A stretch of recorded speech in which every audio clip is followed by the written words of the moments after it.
એમાંનો એક શ્લોક, યદા યદા હિ ધર્મસ્ય ગ્લાનિર્ભવતિ ભારત અભ્યુત્થાનમ અધર્મસ્ય તદાત્માનમ સૃજામ્ય. ભગવાન એમ કહે છે કે યદા યદા હિ ધર્મસ્ય, જ્યારે જ્યારે ધર્મની હાનિ ગ્લાનિ થઈ છે ત્યારે ત્યારે સમયને અનુરૂપ હું અવતાર લઉં છું. શા માટે અવતાર લઉં છું? તો બીજો શ્લોક, પરિત્રાણાય સાધૂનામ વિનાશાય ચ દુષ્કૃતામ ધર્મઃ સંસ્થાપનાર્થાય સંભવામિ યુગે યુગે. સાધુઓની અને સાધુની અંદર રહેલી એની સાધુતાની રક્ષા કરવા. બહુ સમજવા જેવો શ્લોક છે.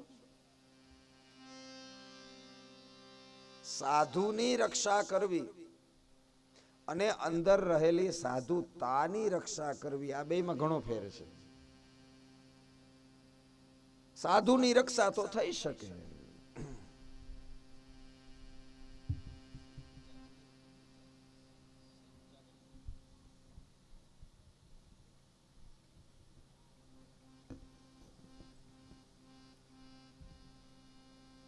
સાધુની રક્ષા તો થઈ શકે, સામાન્ય મનુષ્ય કરી શકે. કોઈ એક સંત મહાપુરુષ જાતા હોય અને એને બે જણા આડા ફરે, એને હેરાન કરતા હોય તો બીજા 5 જણા બેને ભગાડીને સાધુની રક્ષા કરી શકે. પણ મનુષ્ય સાધુની રક્ષા કરી શકે, એની અંદર રહેલી જે સાધુતા છે ને એની રક્ષા તો ભગવાન જ કરી શકે. સાધુતાની રક્ષા તો ભગવાન કરે. એટલે ભગવાને કહ્યું કે પરિત્રાણાય સાધુના. પછી એમ કહ્યું કે વિનાશાય ચ દુષ્કૃતામ,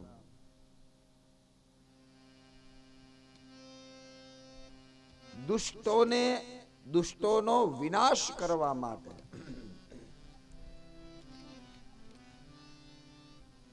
મારી નાખવા માટે આવો શબ્દ નથી હો ક્યાંય. દુષ્ટોને મારી નાખવા માટે નહીં, એનો વિનાશ કરવા માટે. હવે શબ્દ ખરેખર છે નાશ, એમાં આગળ વી લગાડ્યું એટલે વિનાશ. તો વિનાશ કોને હવે આવશે આપણી કથામાં? ભગવાન રામ પૂર્ણ નર, અને એના પછી ચોથી વખત જ્યારે ભગવાન આવશે, કુમારોને કહ્યું ને હું 4 વખત આવીશ, એ ચોથી વખત જ્યારે આવશે ત્યારે નારાયણ બનીને આવશે. તો પશુ નર અને નારાયણ, આ 4 વિભાગ છે. તો ભગવાનના અવતારનો ક્રમ જોવો, પેલા પશુ બનીને આવ્યા, પછી નર પશુ બનીને આવ્યા, પછી નર બનીને આવ્યા, અને છેલ્લે નારાયણ બનીને આવ્યા. આ છે ભગવાનની લીલા. ક્યાં કેવી કેટલી આવશ્યકતા છે, કેટલા સમય માટે છે. હવે મોનિટર ખાલી વધારી દો ને, વોલ્યુમ નથી વધારે, મોનિટર વધારી દો, મને મારો અવાજ મળે ને એવું કરી દો ને ભાઈ. હા હા બસ આ એમ. હા, તો ભગવાનના અવતારોની, ભગવત લીલાઓની આ કથા છે. એટલે ભાગવતની કથાનો સંવાદ હસ્તિનાપુરમાં દેવર્ષિ નારદ અને ધર્મરાજ યુધિષ્ઠિરની વચ્ચે જાય. હવે જો જિજ્ઞાસા કોને કહેવાય? આજની કથાઓ છે ને બહુ બહુ સુંદર. સપ્તમ સ્કંદના છેલ્લા વિભાગમાં અંતની જે કથાઓ છે ને બહુ મજાની કથા છે, બધી સમજવા જેવી કથા છે જીવનની અંદર. જિજ્ઞાસા એટલે શું? જિજ્ઞાસા શબ્દ વારંવાર આપણે સાંભળ્યું, પણ જિજ્ઞાસા કોને કહેવાય? તો નારદ મુનિ અને ધર્મરાજ યુધિષ્ઠિર આ બે સામસામા બેઠા છે, અને એમાં જેને આપણે ધર્મના નામથી જ બોલાવીએ છીએ, ધર્મરાજ જ કહીએ છીએ, એ ધર્મરાજે એમ કહ્યું કે ભગવન શ્રોતુમિચ્છામિ નૃણા ધર્મ સનાતનં વર્ણાશ્રમાચારયુતં યદુમાન વિંદતે પદં. ભગવાન શ્રોતુમિચ્છામિ નૃણામ ધર્મ સનાતનમ. મારે મનુષ્યના ધર્મો જાણવા છે. ધર્મરાજ એવો પ્રશ્ન કરે જેનું નામ જ ધર્મરાજ, ધર્મને પગલે પગલે ચાલનારા, એને હજી વિશેષ ધર્મ જાણવાની જિજ્ઞાસા. અને એણે એમ કહ્યું કે મને મનુષ્યના, મનુષ્યમાં શું હોય? તો મનુષ્યમાં 4 વર્ણ છે, 4 આશ્રમ છે. તો 4 વર્ણના મનુષ્ય ક્યાં ક્યાં 4 વર્ણ? તો કે પેલો બ્રાહ્મણ વર્ણ, પછી ક્ષત્રિય, પછી વૈશ્ય અને શૂદ્ર. 4 આશ્રમ. પેલો બ્રહ્મચર્ય આશ્રમ, બીજો ગ્રહસ્થાશ્રમ, ત્રીજો વાનપ્રસ્થાશ્રમ અને ચોથો સંન્યાસ આશ્રમ. 4 આશ્રમ, 4 વર્ણ અને સ્ત્રીઓનો ધર્મ. આ મને કૃપા કરીને કહો. દેવર્ષિ નારદ એમને પેલા તો 4 વર્ણના ધર્મ કહે છે. સૌથી પહેલો વહેલો વર્ણ છે બ્રાહ્મણ. તો બ્રાહ્મણના મુખ્ય 6 ધર્મો બતાવ્યા. જનોય દેવાઈ જાય ને, યજ્ઞોપવિત સંસ્કાર થાય, એ પછી એને વિદ્યા ભણવી, ભણી લીધા પછી વિદ્યા ભણાવવી, પોતે યજ્ઞ કરવો અને યજમાનનો યજ્ઞ કરાવવો, પોતે દાન દેવું અને બીજા પાસેથી દાન લેવું. આ 6 ધર્મ મુખ્ય બતાવ્યું. વિદ્યા ભણીને બેસી ન જાવું, જિજ્ઞાસુને ભણાવવી, ખાલી યજમાનના યજ્ઞ ન કરાવવા, પોતે પણ યજ્ઞ કરવો અને ખાલી દાન લીધે ન રાખવું, પણ દાન દેવું, દેવું ને લેવું. ખાલી લીધે રાખવું. ઘણાની માન્યતા હોય, ઘણા બ્રાહ્મણોની એવી માન્યતા છે કે અમારે થોડું કોઈને દેવાનું હોય. ના, ખોટી વાત છે. બ્રાહ્મણને પેલા દેવાનું અને પછી લેવાનું. અને દાન લેવું તો કોની પાસે લેવું? એમ ગમે એના પાસે લઈ ન લેવાય. અમે બ્રાહ્મણ, અમે તો ગમે એની પાસે દાન લઈ શકીએ, તદ્દન ખોટી વાત છે. ગમે એના પાસે ન લઈ શકાય. દાન જેનું બ્રાહ્મણ કલ્યાણ કરી શકતો હોય એની પાસેથી દાન લેવું. તો કલ્યાણ કરવાના અલગ અલગ પ્રકાર બતાવ્યા કે કોઈ એક ગ્રહસ્થી છે, એના 2-5 સંતાનો છે, એ બાળકોને બ્રાહ્મણ ભણાવે અને ભણાવે, એના બદલામાં અટાણે ટ્યુશન ફી રોકડી લઈ લે, તેથી ભિક્ષા માગીને દાન લે. એનાથી એનું ગુજરાન ચાલે. તો દાન દેવું અને દાન લેવું, યજ્ઞ કરવો અને કરાવવું. બ્રાહ્મણ યજ્ઞ કરતો હોવો જોઈએ, નિત્ય પૂજા પાઠ કરતો હોવો જોઈએ, અને બ્રાહ્મણે પુણ્યને સંચિત કરીને જમા રાખવું જોઈએ. કારણ કે બાકીના 3 વર્ણનો કોઈ પણ યજમાન ગમે ત્યારે બ્રાહ્મણને વંદન કરે, પ્રણામ કરે, એટલે બ્રાહ્મણ ઊંચો હાથ કરીને આશીર્વાદ આપે. આશીર્વાદ, કલ્યાણમ, શુભમ ભવતુ, આવું બધું કહે. પણ કલ્યાણ કહેવાનું હે.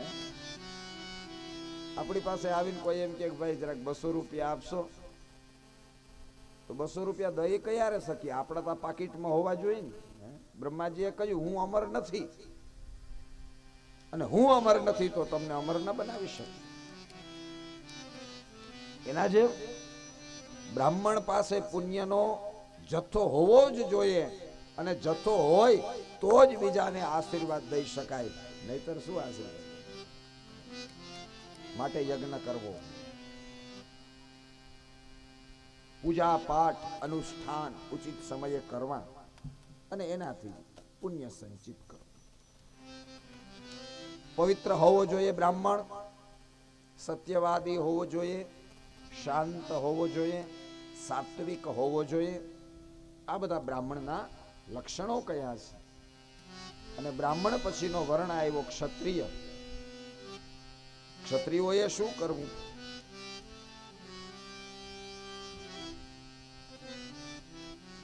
તો કે વિદ્યા ભણવી, યજ્ઞ કરવો, દાન દેવું, રાજ્ય કરવું, પ્રજાનું પાલન કરવું અને ધર્મની રક્ષા કરવી. આ એના મુખ્ય ધર્મ. પણ થોડી છૂટછાટ એ આપી કે ક્ષત્રિય અનિવાર્ય સંજોગોમાં વિદ્યા ભણાવી શકે અને અનિવાર્ય સંજોગોમાં યજ્ઞ કરાવી શકે. જનોઈ તો એને પહેરવાની જ છે. વિદ્યા ભણાવી શકે ક્ષત્રિય અને યજ્ઞ કરાવી શકે, પણ યજ્ઞની દક્ષિણા ન લઈ શકે. કરાવી શકે, આપી શકે પણ માગી ન શકે. ક્ષત્રિય એના જીવનમાં દાન દઈ શકે પણ દાન લઈ ન શકે, અને લઈ શકે તો આખા જીવનની અંદર માત્ર એક દાન લઈ શકે. એક દાન લેવાની એને છૂટ આપી, અને દાન છે કન્યાદાન. કન્યાદાન લઈ શકે. લગ્ન થતા હોય અને વરરાજા બનીને પરણવા જાય ત્યારે માતા પિતા એની દીકરીનું દાન આપે છે. અને અહીંયા સંકલ્પ થાય છે, દસ પૂર્વાન દશાપરાન મામ ચ એકવિંશતિ પુરુષાનુધર્તુમ બ્રહ્મ વિવાહ વિધિનામ ઇમામ કન્યામ તુભ્યમહમ સંપ્રદદે. મારી આ દીકરીનું હું તમને દાન દઉં છું, અને એ દાન ક્ષત્રિય આમ સીધો હાથ લઈ અને લેવાનું.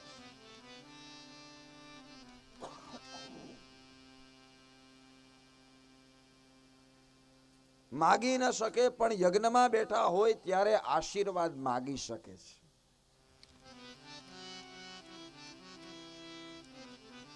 હવનમાં બેસીએ આપણે, પછી એમાં એક ક્રિયા એવી આવે કે ઓલો નાળિયેર મૂકેલો કળશ આમ ખંભે લેવાનો હોય. બધાને ખબર હોય, લગભગ બધા એકાક વખત બેઠા હોય. ખંભે લેવાનો કળશ હોય, ગોઠણિયા વારીને બેસે વીર આસનમાં. આ વિધિને પુણ્યાહવાચન કહેવામાં આવે.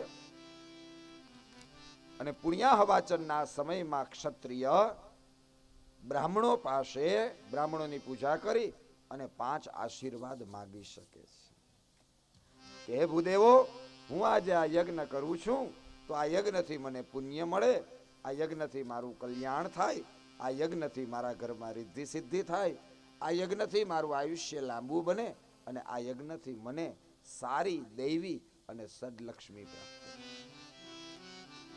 5 આશીર્વાદ માગે. પણ સૌથી મોટો ધર્મ ક્ષત્રિયોનો રાજ્ય કરવું, રાજા બનવું.